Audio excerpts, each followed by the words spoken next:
showing that, this wine tasting actually happened. And so the court basically said that this is going to be not only an invalid license, but it canceled Bark America's trademark registration, which it had held for many years because of this fact, because Bark America was not monitoring the quality of the licensed goods. So just as a matter of best practice, it's absolutely critical to include a robust quality control provision and also to keep records of the actual monitoring that the licensor is doing to ensure that the quality control, the quality standards are being maintained. Now, the flip side of this is, can there be too much control? And this, you get into antitrust law. One of the well-known cases in this area is Siegel versus Chicken Delight. And in this case, Chicken Delight was a fast food store which basically required its licensees to purchase all of the equipment and pretty much all of the things in the restaurant from Chicken Delight. So the licensees could not purchase any of their equipment or really anything from any other source.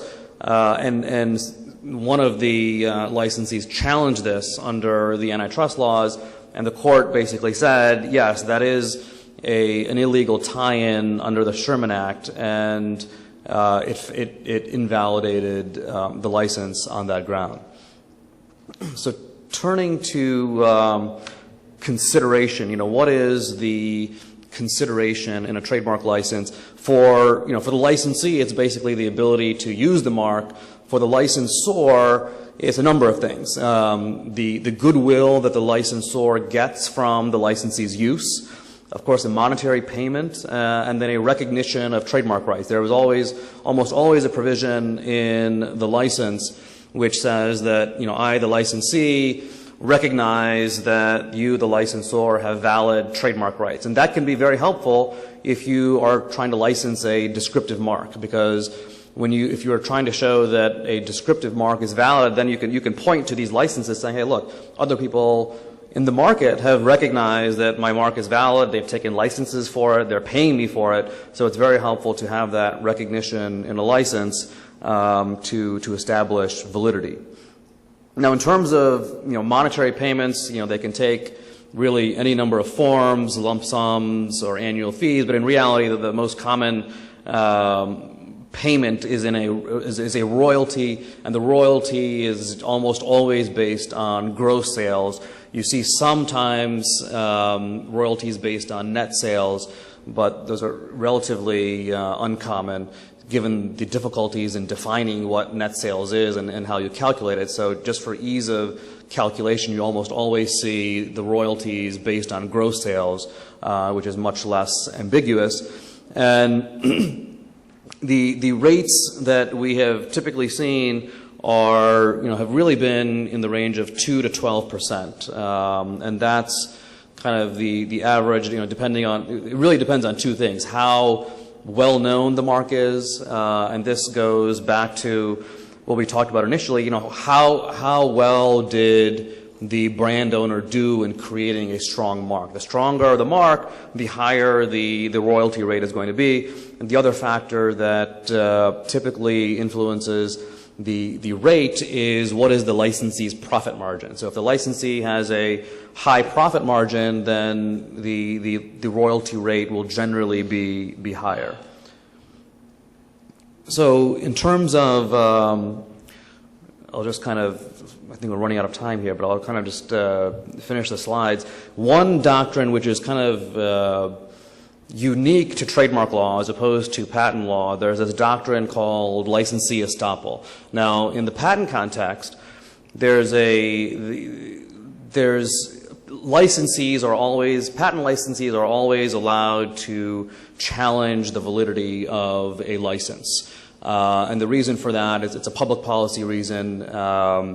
There's a public policy benefit to allowing licensees to challenge the validity of patent licenses in order to preserve the free use of technology. That rationale doesn't exist on the trademark side, and the public policy rationale for licensee estoppel basically means that licensees are stopped from challenging the validity of the license or the licensed mark.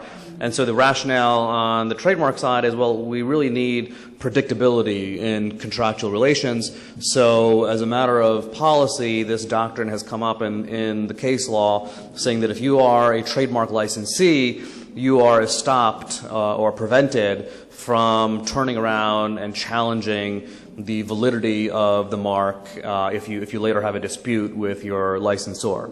So one well-known case in this area was involved the mark Realtor, which is owned by the National Association of Realtors. This licensee was a member of the National Association of Realtors for 20 years. It was licensed to use the Realtor mark.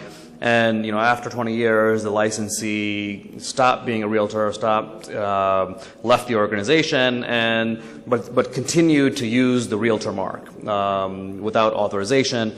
Then the National Association of Realtors sent a demand letter saying, "Hey, look, you're no longer authorized to use it. Stop using the Realtor mark." What the licensee did was it turned around and said, "Hey, you know what? I think Realtor is actually generic. I should be able to use it." People use Realtor all the time, essentially equivalent with real estate agent. Realtor is not a protectable mark. And what the court said when it looked at this licensee estoppel issue, the court basically said, yes, based on the doctrine of licensee estoppel, the real estate agent was prevented from challenging the validity of the licensed mark, given that it had the benefit of using that mark for 20 years. So it's really an equitable determination, given the fact that the real estate agent had that benefit. It was prevented from turning around and challenging the validity of the mark. So, although this doctrine exists, it automatically exists. It's always good practice to put a provision into a license agreement saying that the licensee will not directly or indirectly challenge or attack the validity of the mark. Now, the last point I'll just briefly touch on is indemnification. Now, both parties in a license agreement carry certain risks. The licensor is always worried about product liability claims, given the fact that the licensee is the one that's manufacturing the product. And so the licensor is worried that, hey, if one of those products malfunctions, then I'm going to be on the hook. So the licensor will always insist on indemnification for malfunctions, for product liability, for any kind of malfunctioning of the product. So the licensee, on the other hand, is worried about third-party suits, third-party infringement suits. So the licensor will usually warrant the validity of the mark, and because the licensor warrants the validity of the mark, the licensee should have a reasonable expectation that the mark is valid and that the mark does not infringe any third-party rights. So if that licensee is in the future sued by a third party saying, hey, you know what, this mark is actually not valid, you're infringing my mark, then the licensee should not have to defend that lawsuit, and the licensee will almost always insist on indemnification for infringement lawsuits. So just in conclusion, licensing, both trademark and patent licensing, are a really robust way to expand the value and scope of your brand or technology. And with respect to trademark licensing, in order to even get, the licensing is kind of the end point. It's built on having a strong brand. So you have to start with having a strong brand and do all the things to have a strong brand, and then the end point you can reach after some time, if you have a strong enough brand, is being able to license it and being able to realize revenue from it. So thanks for everyone's attention, and happy to answer any questions either from me or from any of my colleagues.